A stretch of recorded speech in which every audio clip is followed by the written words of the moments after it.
Gloire au Seigneur, gloire au Seigneur, gloire au Seigneur. Nous commençons notre service de prière de ce jeudi. Shalom, shalom. Nous commençons notre service de prière de ce jeudi, qui est un service d'intercession. Nous prions, nous nous approchons de Dieu et nous partageons une petite exhortation pour nous fortifier davantage, susciter la foi en nous et nous encourager à marcher avec Dieu, à combattre avec Dieu, à avancer avec Dieu. Alors, pour commencer ce service, nous allons bientôt chanter. Pour commencer ce service, nous prions. Alors, bienvenue à vous qui vous connectez maintenant, puisque, comme vous le savez, vu la situation que nous tous nous vivons, nous avons choisi de ne pas couper la communion, mais de continuer par le biais des réseaux sociaux, qui sont une bénédiction lorsqu'ils sont bien utilisés, pour que nous puissions communier ensemble, être un dans la présence du Seigneur. Les murs de l'Église n'ont jamais été un obstacle pour la communion. Prions, et ensuite nous allons nous approcher de Dieu en chantant, en l'adorant. Prions le Seigneur. Seigneur Jésus, merci. Merci pour ce temps que tu nous donnes, cette opportunité que tu nous donnes de nous approcher de toi, de t'adorer, de partager ta parole et de prier, surtout prier. Car Seigneur, tu déclares, Seigneur, que tu exauces les prières des justes. Merci Seigneur. Conduis-nous donc dans toute la vérité par ton Saint-Esprit et que ta parole soit un baume guérissant sur nos vies, un baume, Seigneur, restaurateur sur nos vies, et que par-dessus tout, seule ta volonté parfaite s'accomplisse dans le nom de Jésus-Christ. Amen. Alors, nous ne sommes pas dans la même pièce. Ici, je suis dans mon petit salon, mais j'ai le synthétiseur. Je ne vais pas vous entendre chanter, mais chantez avec moi les louanges du Seigneur. Je vois que Zoom fonctionne, je vois que Facebook Live fonctionne. Alors, je commence mon programme de worship. Alors, quand nous serons en train de prier, élevez la voix là où vous êtes. Alléluia.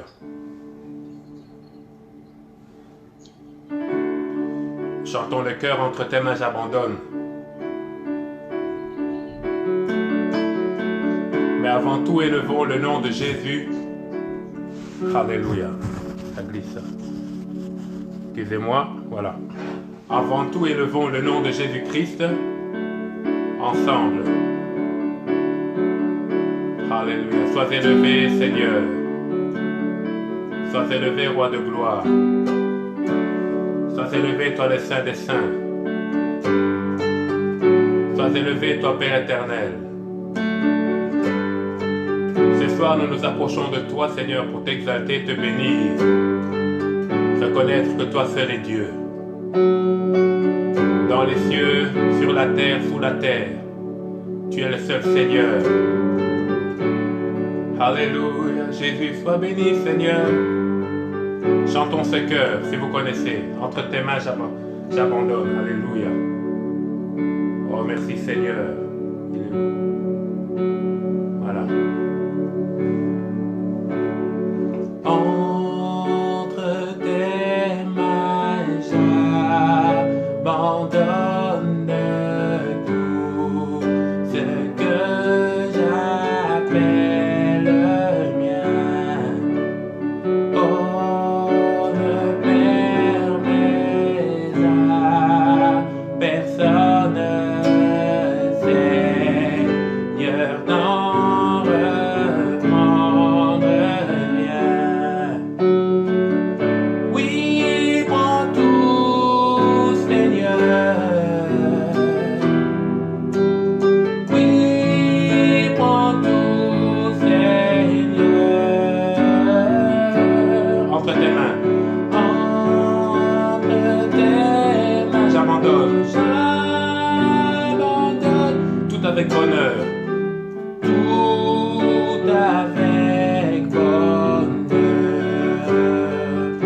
pas peur de te suivre. Je n'ai pas peur de te suivre sur le chemin de la croix. Sur le chemin de la croix. C'est pour toi que je veux vivre. C'est pour toi que je veux vivre. Je connais, j'aime ta loi. Oui, prends tout, Seigneur. Oui, prends tout, Seigneur. Oui, prends tout, Seigneur. Sans rien garder. Sans rien garder. Je te livre tout avec bonheur. Tout avec bonheur. Tu connais mieux que moi-même. Tu connais mieux que moi-même. Tous les besoins de mon cœur. Tous les besoins de mon cœur. Et pour mon bonheur suprême. Et pour mon bonheur suprême. Tu veux me rendre vainqueur. Tu veux me rendre vainqueur. Oui, prends tout, Seigneur, ensemble. Oui, prends tout, Seigneur. Oui, prends tout, Seigneur. Oui, prends tout, Seigneur. Je ne vis plus. Je ne vis plus pour moi-même, mais pour mon Sauveur. Prends mon corps et prends mon âme, que tout en moi soit ta gloire, que par ta divine flamme, tout mal soit détruit en moi. Oui, prends tout, Seigneur. Oui, prends par la peur de la mort. Nous n'avons plus peur de la mort parce que je suis mort en toi et ressuscité en toi, Jésus-Christ. Maintenant, je vis en nouveauté de vie. Je proclame la vie. Je proclame la vie de Dieu. À gauche, à droite, au nord, au sud, à l'est, à l'ouest, quand je sors, quand je rentre, dans tout ce que je fais. De ma vie, Seigneur, se manifeste ta vie. Alléluia. Seigneur, tu fais de ma vie un point de contact pour que ta vie se manifeste dans l'humanité. Alléluia. Merci, Seigneur, parce que tu sauves les nations. Tu sauves les nations, tu sauves les peuples, Seigneur. Et tu donnes de l'influence à ton Église. Je prie qu'après cette crise, Seigneur, ton Église soit debout. Je prie que les serviteurs et les servantes de Dieu soient debout, que l'Évangile aille de l'avant, que les Églises deviennent fortes, que les Églises deviennent influentes, Alléluia, et que l'Évangile soit prêché dans le monde entier. Merci, Seigneur. Et dans le nom de Jésus-Christ, nous disons Amen, Alléluia. Alléluia, soyez bénis. Nous allons partager la parole de Dieu pour ceux qui me suivent, pour vous qui êtes là encore. Nous sommes dans le psaume 91 ou 91. C'est un long psaume, mais nous allons lire juste quelques versets. Je vais commencer aujourd'hui, je vais terminer ça le dimanche, dans l'exhortation de dimanche. C'est un long psaume. Nous allons aller verset par verset et nous allons essayer de décortiquer de manière succincte. Ce n'est pas une étude biblique, mais c'est une parole d'encouragement. Bien-aimé, la parole de Dieu est notre seule assurance. C'est notre seule assurance. Imaginez-vous, même les bureaux d'assurance ont fermé. Mais toi, tu es là pour m'assurer. Je te paye chaque mois. Mais comment tu fermes? Donc ça veut dire que tu ne peux pas m'assurer. Toi, l'assurance, tu ne peux pas m'assurer. Non, voilà notre assurance, la parole de Dieu. Là où tu es, bouge, ça, même si tu as un téléphone. Non, bouge pas ton téléphone si tu regardes en live, mais voilà. Mais ça, c'est l'assurance, la parole de Dieu. Alléluia. Les bureaux d'assurance sont fermés, mais ma Bible est ouverte. L'assurance divine, personne ne peut la fermer parce qu'elle ne dépend pas des hommes.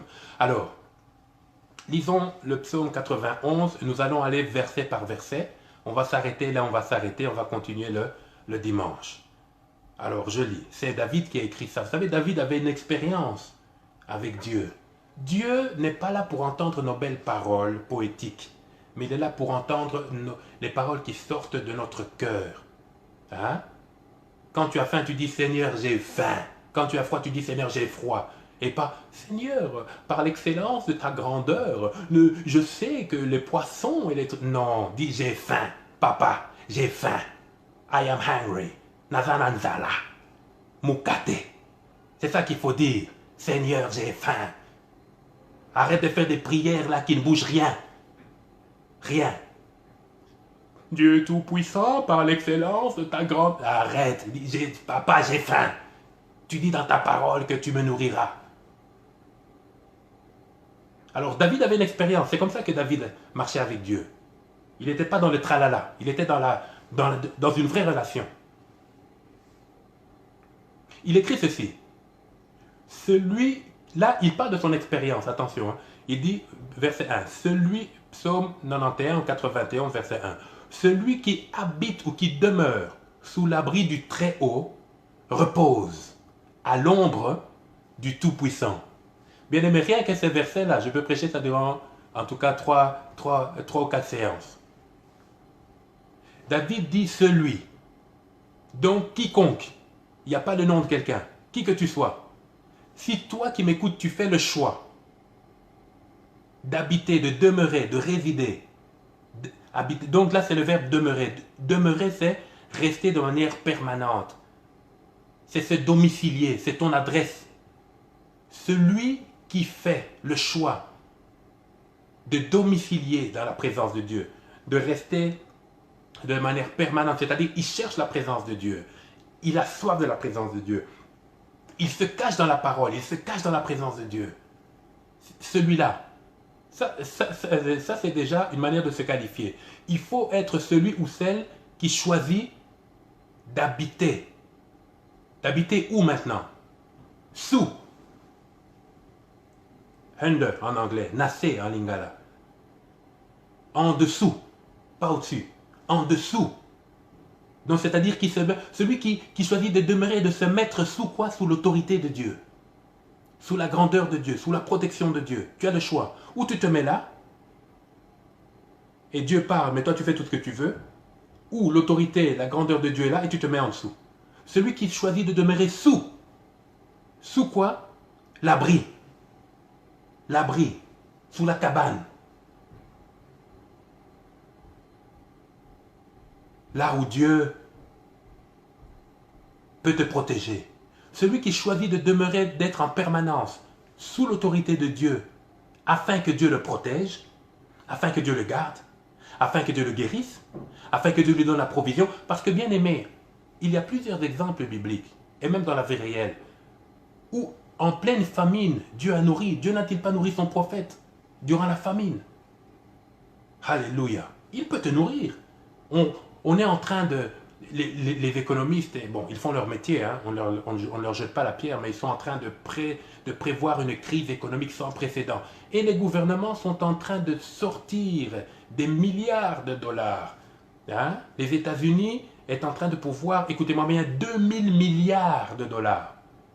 Pas 2 milliards, 2000 milliards. L'Union européenne est en train de pouvoir à 5000 milliards de dollars. Cet argent vient d'où? Alors qu'il y a des gens qui meurent dans la rue. Cet argent vient d'où? Moi, je ne suis pas politicien. Mais je fais partie d'un club. Le club des rachetés. Hein? Dans le club des rachetés, on se bat pour les faibles. On se bat pour celui qui a tort. Parce que celui qui a tort a le droit de vivre afin qu'il se tourne vers le Seigneur et qu'il accepte Christ. Alléluia. Le club des rachetés. Le club des rachetés. Si toi tu es pour Barcelone, si toi tu es pour Real de Madrid, moi je suis pour les racheter. Alléluia. Ma vareuse, mon polo, c'est teinté du sang de Jésus. Alléluia.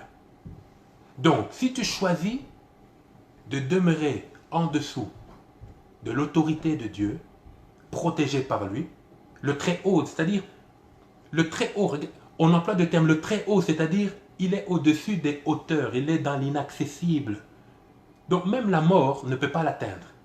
Pour preuve, la mort essaie d'avoir Jésus, mais c'est elle qui s'est fait avoir. Parce que vous savez, dans le livre d'Apocalypse, Ceux qui seront jetés dans les temps de feu et de soufre, si vous lisez, il faut être des lecteurs de la Bible, il y a premièrement le faux prophète, il y a l'antéchrist, il y a le diable et la mort aussi. La mort en tant qu'entité spirituelle sera jetée dans les temps de feu et de soufre.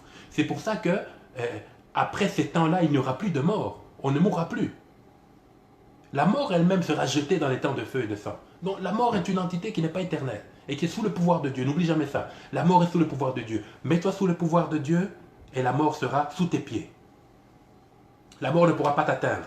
Parce que quand la mort vient comme ça, toi tu es ici. Alléluia. Au contraire, toi quand tu parles, la mort part.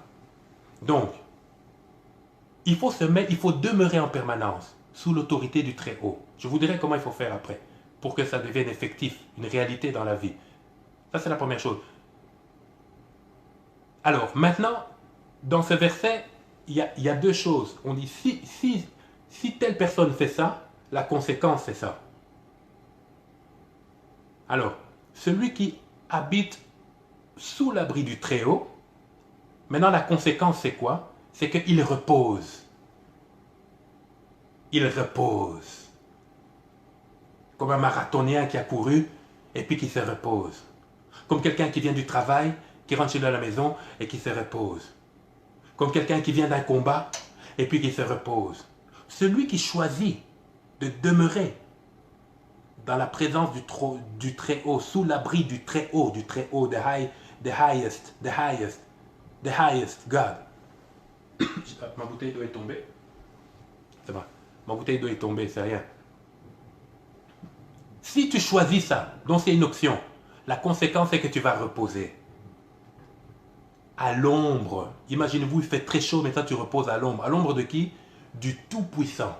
Le Très-Haut et le Tout-Puissant, c'est la même personne. C'est Dieu, c'est l'Éternel. Ce sont des attributs. Hein?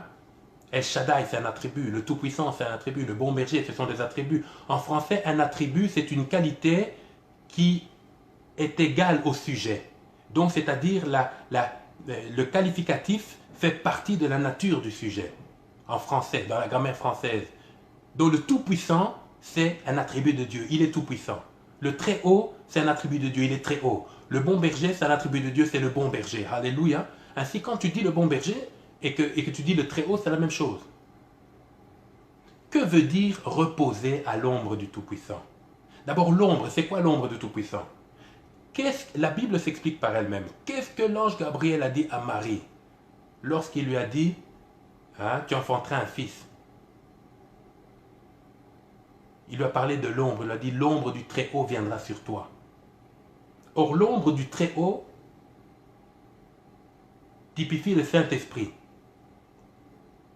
Donc, celui qui choisit de demeurer à l'abri du Très-Haut, il va se reposer. C'est-à-dire, ce n'est plus à lui de faire des efforts, c'est Dieu maintenant qui veille. C'est Dieu maintenant qui prend le devant. C'est Dieu maintenant qui pourvoit.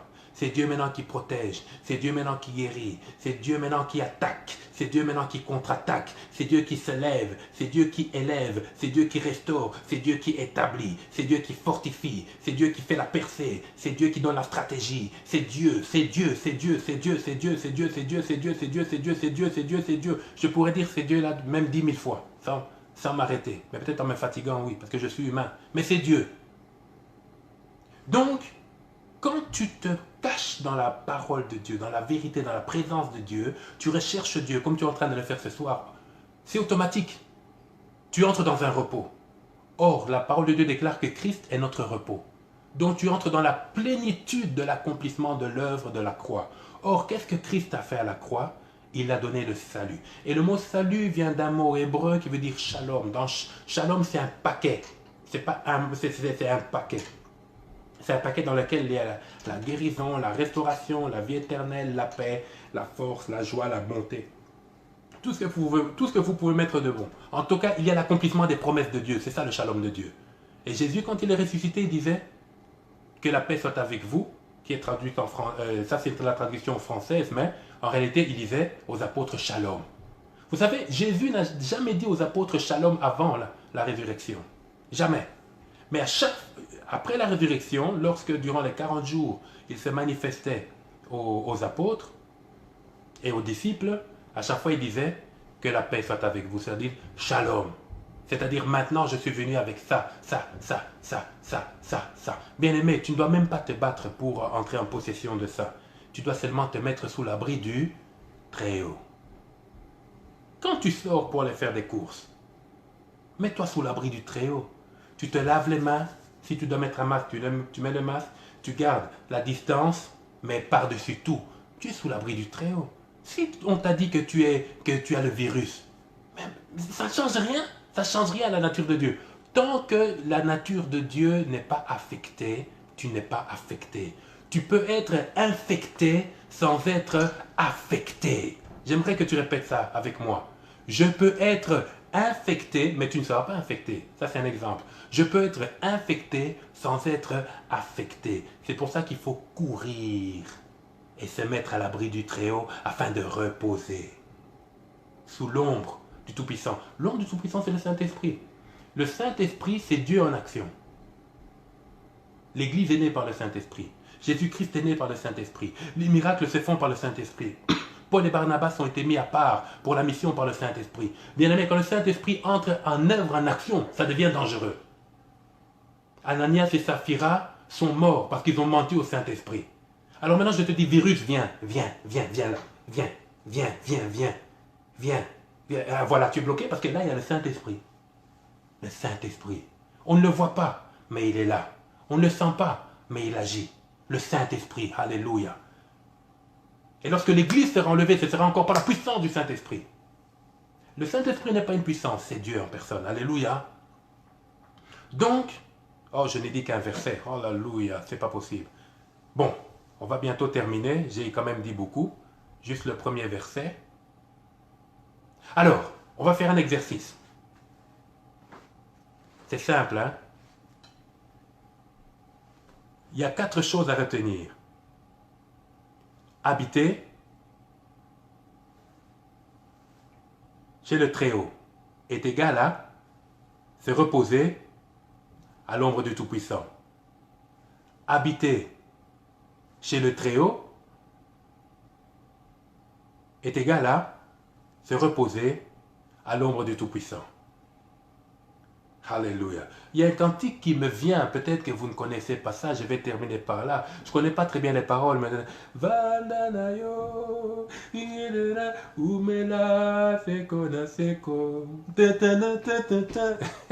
Ceux qui connaissent sont en train de s'éclater de rire. Non, bien-aimé, c'est ça. Sois calme, assieds-toi, repose-toi à l'ombre du Tout-Puissant. Alors, concrètement, qu'est-ce que ça veut dire? Ça veut dire, plonge tes regards dans la parole de Dieu, mets ta confiance en l'Éternel. Si tu es infecté par ce virus, là maintenant, Dieu te guérit. J'ai l'assurance de te dire ça parce que la parole de Dieu déclare que par ses meurtrissures, nous sommes guéris et il envoie sa parole et sa parole guérit. Alors que Dieu envoie sa parole. Envoie ta parole, Seigneur. Envoie ta parole. Et sa parole, elle est boomerang, hein, parce que celui qui arrose est arrosé. Elle va chez toi, elle vient chez moi. Elle va chez lui, elle vient chez moi. Elle va chez elle va chez toi. Elle va, la parole de Dieu remplit toute la terre. Alléluia. J'ai fini mon exhortation. J'espère que tu as été encouragé, mais si ce n'est pas le cas, décide. Décide de t'abriter. De t'abriter sous le Très-Haut, de demeurer. Alléluia. Alors, bien-aimés, nous allons prier maintenant pour atterrir. Pour atterrir. Alléluia. Répétez après moi, Seigneur Jésus, je crois en ta parole. Et aujourd'hui, je te donne ma vie, ou je te reconsacre ma vie. Je te demande pardon pour ma marche et mes fautes. Je me repens de tout ce qui ne t'a pas honoré. Lave-moi par ton sang. Sois mon Seigneur et mon Sauveur. Règne dans mon cœur. Et que toi seul aies autorité dans ma vie. Au milieu de cette tribulation, je prends la décision d'habiter, de demeurer, de me domicilier chez toi, Seigneur. Et pour conséquence, j'entre dans ton repos. Ma famille entre dans ton repos. Ma santé entre dans ton repos. Mon cœur entre dans ton repos. Tu me gardes, Jésus, pour ta fidélité. Merci Seigneur. Aucun d'entre nous ne mourra. Tu n'as pas permis. Satan, tu n'as pas le droit légal de dépasser les limites que Dieu t'a données. Alors maintenant, libère les vies, au nom de Jésus-Christ. Seigneur, couvre-nous par ton sang. Merci, cher Saint-Esprit, pour ton action et ta fidélité. Mon frère, ma soeur, que Dieu te garde. Alors, soyons connectés chaque jeudi de 19h à 20h ou 20h05 et chaque dimanche de 10h30 à 11h30 ou 11h35 ou 40, ça va dépendre de l'onction, mais nous ne prenons pas plus d'une heure, 1h10. Sois connecté. Si tu as la possibilité de pouvoir continuer à honorer Dieu par les offrandes, tu peux le faire. Il y a un numéro qui est sous ce poste. Pour ceux qui sont à Montréal, bien sûr, il y a un numéro Interact. Ça, c'est volontaire. Hein. Les offrandes ne sont jamais obligatoires. Hein. Voilà. Mais la vie de l'Église continue. Je t'encourage à pouvoir fortifier quelqu'un, à pouvoir encourager quelqu'un par téléphone. Tu peux appeler mon frère, ma soeur. Comment vas-tu? Mon frère, ma soeur, voilà. C'est important hein, de se soutenir les uns les autres. Et de par le monde, vous qui me suivez et qui n'êtes pas ici à Montréal, faites de même parce que Dieu se sert des hommes pour relever les hommes. Et quelqu'un a besoin de ton encouragement, quelqu'un a besoin d'un fou rire au téléphone, quelqu'un a besoin d'un conseil au téléphone, quelqu'un a besoin d'une prière au téléphone. Alléluia. Et nous qui sommes là, hein, faisons des cultes de maison. Je vais terminer par là. N'attendons pas seulement le jeudi et le dimanche. Chaque soir, papa, maman, ou même toi, jeune homme, jeune fille, et quelqu'un nous suit, elle est au travail. Mais même au travail, là, hein, tu te consacres et puis tu n'es pas au travail de toute façon 24 heures sur 24. Donc les cultes de maison, il faut les faire. L'église n'est pas fermée. C'est l'église locale, le bâtiment qui est fermé. L'église ne peut pas être fermée parce que les clés sont dans les mains de Jésus.